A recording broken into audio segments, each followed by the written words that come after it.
시청자 여러분 안녕하십니까? 뉴스데스크 제주입니다. 제주 제2공항 갈등 해소를 위한 공개 토론회 종료 이후 제주도와 도의회가 도민 의견 수렴 방식을 놓고 파열음을 내고 있습니다. 제주도가 도의회의 의견 수렴 방안에 따르지 않겠다고 선언하면서 갈등 해소 특위는 의견 수렴 추진 계획을 의결하지 못하고 보류했습니다. 박성동 기자입니다. 4차례에 걸친 제주 제2공항 공개 토론회가 끝난 뒤 처음 열린 도의회 갈등 해소 특위. 위원들은 제주도에 도민 의견 수렴에 함께해 줄 것을 요구했습니다. 하지만 제주도는 대안 없이 찬반을 묻는 방식에는 참여하지 않겠다고 단호히 거부했습니다. 특위가 계획 중인 의견 수렴 방법을 정하기 위한 사전 여론조사 작업은 물론 모든 과정에 참여하지 않겠다는 겁니다. 그에 따라서 제주도가 의회랑 같이 좀 내민 손을 잡아줬으면 좋겠다. 제가 몇 차례 저희들도 얘기했습니다만 그에 대해서 명확한 답변을 주고 계시지 않으셔서 의회하고 의견 수렴을 같이 하느냐에 대해서 물으신 거에 대해서는 똑같습니다. 저희가 참여하기는 어렵습니다. 이에 대해 특위는 도민 의견을 따르겠다는 국토부 약속과 상충되고 의회와 협의해 어떤 방식으로든 의견을 수렴하겠다고 한 도지사 발언도 어겼다고 질타했습니다. 도민의 의견 수렴 방식을 고민하고 있다라고 말씀을 하셨는데 지금 단장님의 말씀은 안 하겠다는 말씀이잖아요. 그러면 도민한테 거짓말 하신 거죠, 지사께서. 그 위기 그날 그 분위기를 타개하기 위한 수단으로밖에 저희들이 이해를 못하지 않습니까? 수렴하는 방법은 정말 다양할 수 있습니다. 근데 어떤 선택을 전제로 의견을 수렴하는 부분에 대해서는 불가피하게 갈등이나 마찰이 있을 수 있습니다. 결국 제주도와 의견차를 좁히지 못한 특위는 당초 예정했던 의견 수렴 방안을 정하기 위한 추진 계획안을 의결하지 못한 채 채택을 보류했습니다. 대신 제주도에 일주일 안에 의견 수렴안을 마련할 것과 토론회 결과 해소되지 않은 30여 개 쟁점에 대해서도 국토부와 사실관계를 확인하는 후속 작업을 추진하라고 주문했습니다. 단장님, 저희가 일주일이면 충분히 방안에 대해서 강구하실 시간이 되지 않겠습니까? 찬반을 묻는 방식에 대해서는 저희가 이행할 수 없다는 입장을 명확히 밝혔습니다. 의견 수렴 방식을 놓고 제주도와 도의회가 팽팽히 맞서면서 도민 갈등 해소를 위한 향후 절차 추진에 적지 않은 진통이 예상됩니다. MBC 뉴스 박성동입니다. 관광객 증가 등으로 쓰레기 포화 문제가 심각한 우도의 가연성 폐기물 일부가 섬 밖으로 반출돼 처리됩니다. 제주시는 우도면 폐기물 운반 용역 입찰 공고를 내고 포화된 매립장의 가연성 폐기물 2,500여 톤을 석 달에 걸쳐 섬 외부로 반출해 처리할 계획입니다. 1,700톤 규모의 우도 쓰레기 매립장은 당초 2026년까지 사용할 계획이었지만 조기 만적이 예상되고 처리 용량이 하루 1.5톤인 소각장도 여름 성수기 반입량이 3.5톤에 이르고 있습니다. 롯데관광개발이 카지노 면적을 4배 이상 넓혀 드림타워로 이전하겠다며 영향평가를 신청했다는 소식 전해드렸는데요. 영향평가 항목을 꼼꼼히 들여다보면 주거권이나 학습권 등 이 지역 주민의 편의보다 경제적 효과에 초점이 맞춰져 있어서 이전을 허가해주기 위한 절차에 불과한 것 아니냐는 비판이 나오고 있습니다. 오승철 기자가 보도합니다. 38층 높이의 도내 최고층 건물인 드림타워. 건물 벽면이 모두 통유리로 돼 있어서 햇빛이 그대로 반사됩니다. 지나가던 시민들이 쳐다보지 못할 정도로 눈이 부시고 주변 아파트 입주민들은 일상생활에 불편을 겪을 정도입니다. 저녁에 휴일 같을 때 쉴 때 TV를 본다든지 할 때 빛이 너무 반사돼 가지고 이제 밖을 쳐다보지 못한다든지 아니면 TV 시청이 좀 어렵다든지 그런 어려움도 있고. 드림타워 주변 500m 반경 이내에 아파트 단지와 공동주택은 빽빽히 들어찬 상황. 이뿐만 아니라 남영고와 노영초, 제주1고 등 교육시설은 물론 어린이집 등 보육시설도 지척에 있습니다. 주거권과 학습권 침해 우려가 그만큼 클 수밖에 없습니다. 총점이 1000점인 카지노 영향평가 항목에서 투자 규모와 기금 납부 계획, 고용 창출, 외국인 관광객 유치 목표 등을 평가하는 경제적 영향이 300점인데 사업자 측에서는 어렵지 않게 만점을 받을 수 있는 부분입니다. 반면 주거권과 학습권은 배점이 각각 50점에 불과하고 사회와 환경적 영향은 긍정과 부정적 측면을 반반씩 고려하도록 하고 있습니다. 또 배점이 300점인 지역 기여도도 정량적 평가에 가깝고 200점인 의견 수렴 여론조사는 사업자가 직접 하게 돼 있어서 적정성에 의문이 제기되고 있습니다. 경제적인 영향이라든지 지역사회 기여도 이걸 같이 놓고 그냥 학습권이나 주거권 이런 부분들은 매우 적은 그런 부분을 차지하게 해서 결국은 이제 이 드림타워 카지노를 승인해 주기 위한 카지노 영향평가가 이전을 통한 카지노 대형화의 면죄부에 불과하다는 우려를 불식시키기 위해서라도 심의위원 선정에서부터 평가와 결과 공개 등의 절차가 보다 객관적이고 투명하게 이루어져야 한다는 지적입니다. MBC 뉴스 오승철입니다.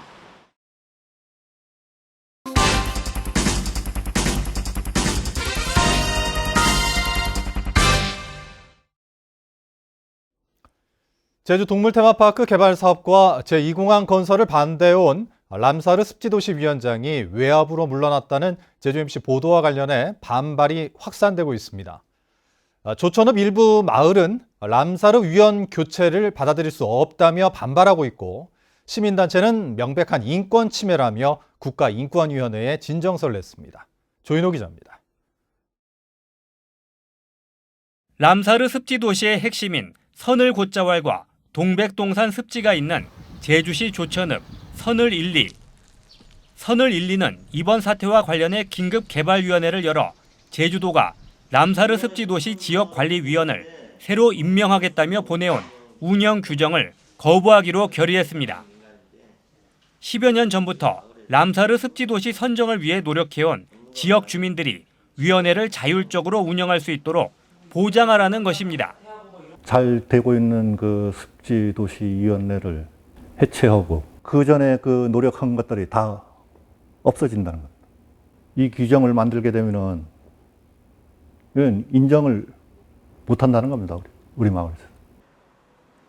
시민단체는 제주도가 고재량 람사르 위원장의 인권을 침해하고 차별했다는 진정서를 국가인권위원회에 제출했습니다.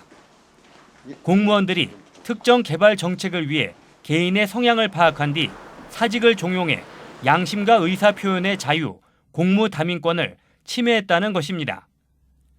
람사르 위원회 규정을 새로 만드는 것도 사기업의 개발 사업을 승인하려고 도민의 의사 결정권을 무시하는 것이라고 주장했습니다. 또 행정이 가지고 있는 정책, 개발 정책 목표를 좀 민간한테 좀 강요하는 듯한 느낌, 그리고 그 안에서 개인의 인권들이 소중히 다뤄지지 않고 함부로 다뤄지는 것, 이런 부분에 대해서는 경각심을 가질 필요도 있고, 그래서 국가인권위원회는 조사 개시 결정이 내려지면 3개월 안에 마친 뒤 시정 조치나 정책 개선, 인권 교육 등을 권고하게 됩니다. 환경단체들도 정치 사찰이라며 철저한 조사를 요구하고 있어 인권위원회가 어떤 결론을 내릴지 주목됩니다. MBC 뉴스 조인호입니다. 영산강유역환경청이 비자림로 확장 공사를 협의 없이 재개한 제주도에 과태료 500만 원을 확정해 최종적으로 통보했습니다. 더불어민주당 이수진 의원은 원희룡 지사의 지시에 따른 불법 행정이라며 환경부가 형사 고발하고 원상복구 명령을 내려야 한다고 주장했습니다. 비자림로 문제는 내일 국회 환경노동위원회에서 열리는 환경부 업무보고에서도 쟁점이 될 것으로 보입니다. 장마가 끝나자마자 무더위와 열대야가 이어지고 있습니다. 특히 높은 습도 탓에 더위가 더 심하게 느껴지고 국지성 소나기도 잇따르고 있는데요. 그 이유를 김찬현 기자가 보도합니다. 장마전선이 물러간 자리에 무더위가 찾아들었습니다. 양산으로 땡볕을 가려보고 휴대용 선풍기로 열을 식혀보지만 더위는 쉽게 가시질 않습니다. 코로나19로 쓴 마스크는 더위에 짜증까지 더합니다.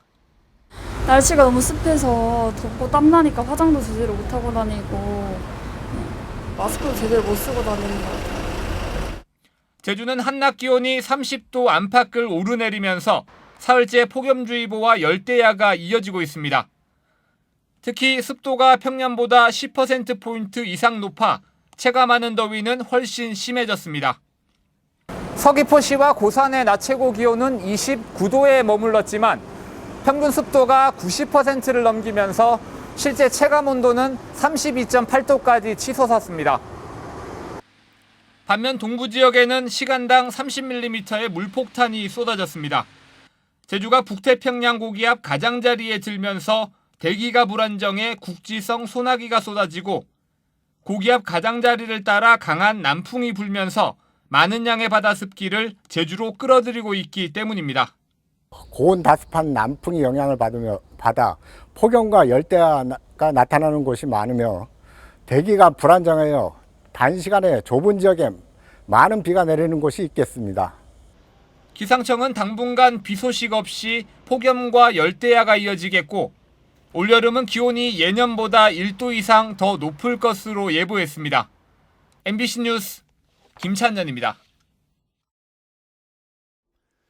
제주도는 4.3 희생자와 유족들의 재심 청구가 늘어남에 따라 지난 4월부터 정보 공개 청구 없이 수형 증명 기록을 발급받을 수 있도록 국가기록원과 업무 협약을 맺어 지금까지 45건을 발급했다고 밝혔습니다. 제주 4.3 당시 징역형 등을 선고받은 수형자는 4,000명이며 이 가운데 생존 수형자는 32명입니다. 원희룡 지사가 최근 논의되고 있는 기본소득과 관련해 소득 보장과 결합한 국민 역량을 키우는 한국형 제도를 도입해야 한다고 제안했습니다.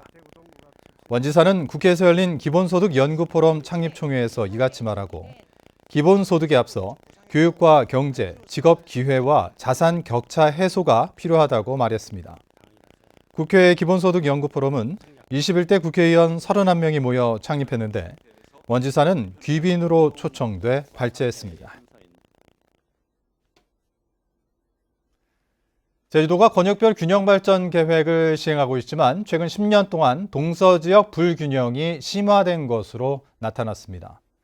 통계청에 따르면 지난 2011년부터 제주 서부 권역 인구는 20.2% 증가한 반면 동부 권역은 11.5% 증가하는 데 그쳤습니다.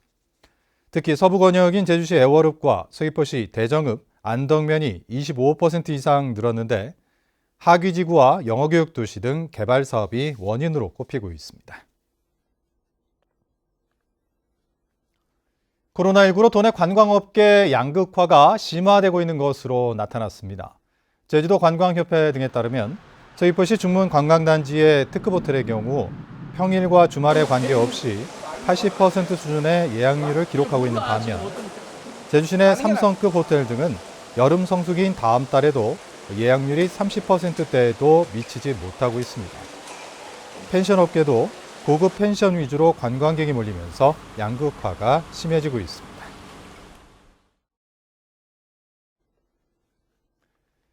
제주도가 이달부터 실시한 관광지 순환버스 노선 확대 정책을 추진 보름 만에 철회했습니다.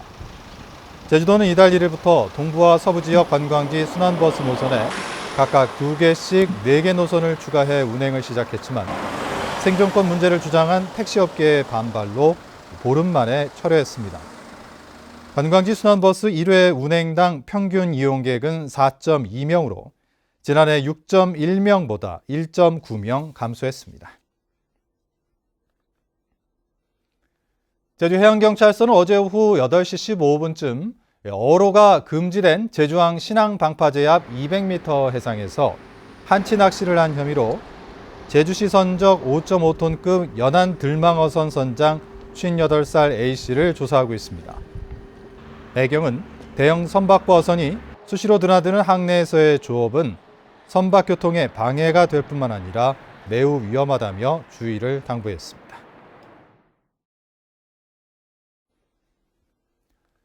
서귀포시 도시우회도로 녹지공원화를 바라는 시민들은 기자회견을 열어 제주도가 도시우회도로 사업을 진행하는 과정에서 여러 차례 관련법을 위반했다며 공사 무효를 주장하며 원희룡 지사와 면담을 요청했습니다.